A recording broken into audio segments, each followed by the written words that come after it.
Good morning बच्चों। मैं doctor Lakshmi Gupta, सह प्राध्यापक समाजशास्त्र, राजकीय कन्या महाविद्यालय धौलपुर।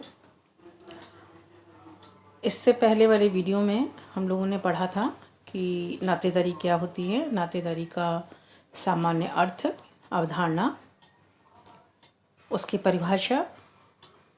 आज की वीडियो में हम लोग चर्चा करेंगे नातेदारी के भेद या प्रकार। नातेदारी के भेद को सामान्यतया 3 भागों में व्यक्त करके बताने का प्रयास किया गया है। पहला है रक्त संबंधी नातेदारी। जैसे कल के वीडियो में भी आपसे हमने चर्चा की थी कि नातेदारी प्रमुख तौर पर 3 प्रकार से देखने को मिलती है। पहला है रक्त संबंधी नातेदारी, यानी जो नातेदार हमारे रक्त के संबंधी या खून के संबंधी होते हैं उसे हम रक्त संबंधी नातेदारी के नाम से संबोधित करेंगे। वह नातेदारी व्यवस्था का यह प्रकार है जो रक्त संबंधों पर आधारित होता है। रक्त संबंधी नातेदारी समान रक्त के आधार पर निर्मित होती है। एक परिवार में माता पिता, उनके पुत्र पुत्रियां के समान रक्त प्रभावित होता है। माता पिता का रिश्ता पति पत्नी का ही नहीं होता, वे प्राणी शास्त्रीय दृष्टि से भी आपस में संबंधित होते हैं। उनसे जो संतान उत्पन्न होती है, उनके बच्चे रक्त से जुड़े होते हैं, जैसे भाई बहन, बहन बहन, पुत्र पुत्री, ये सब रक्त संबंधी नातेदारी माने गए हैं। रक्त संबंधी नातेदारी बहुत प्राचीन काल से ही प्रचलित है। कई जनजातियों में सामाजिक व्यवधान रुधिर से संबंधित नातेदारी को भी अमान्य करार देते हैं। वहाँ कुछ ऐसी सामाजिक परंपराएं, मान्यताएं होती हैं जिनकी संतुष्टि न मिलने पर रक्त संबंधों की नातेदारी नहीं बन सकती। अफ्रीका की कुछ जनजातियों में अगर लड़का पिता द्वारा पैदा ना हो तो भी पिता को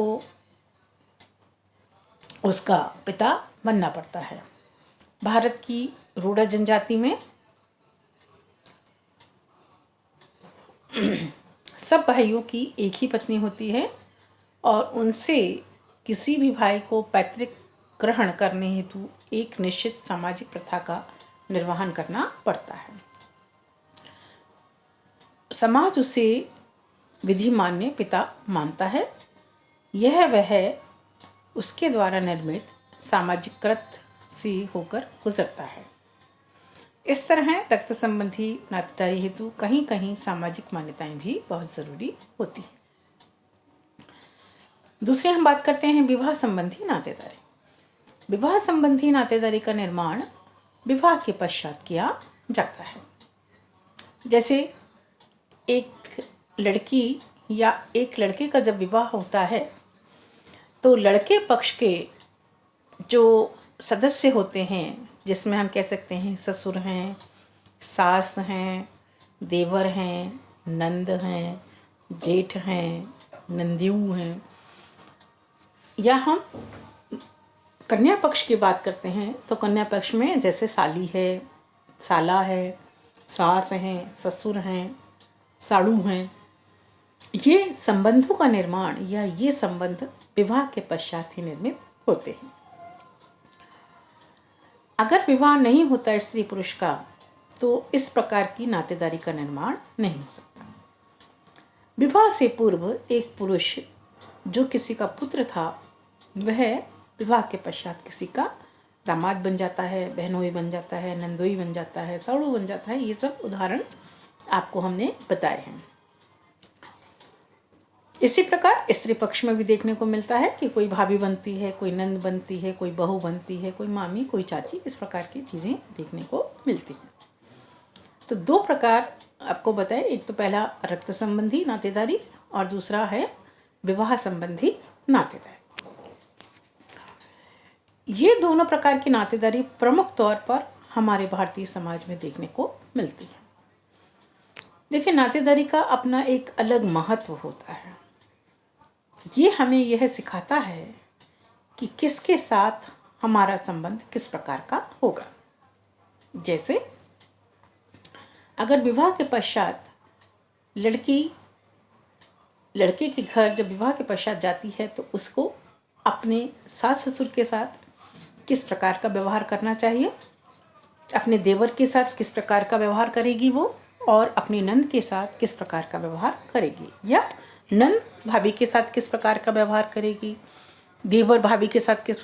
कुछ संबंध ऐसे होते हैं जो हंसी मजाक के होते हैं, जैसे आपने सुना होगा जीजा साली का संबंध, देवर भाभी का संबंध, ये होते हैं हंसी मजाक के संबंध।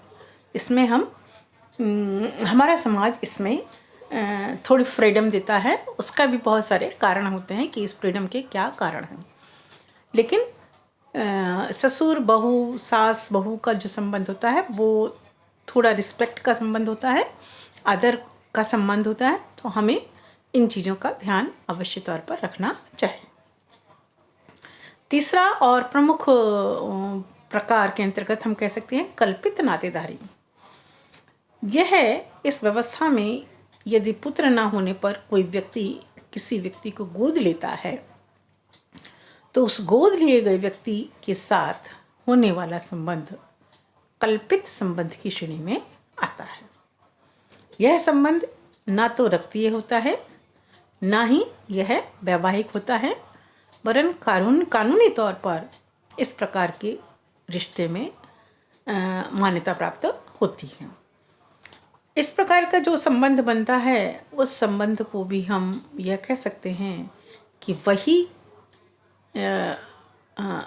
आदर मिलता है जो जन्म या रक्त लेने वाले संबंधी में देखने को मिलता है। तो ये 3 प्रकार की नातेदारी प्रमुख हैं।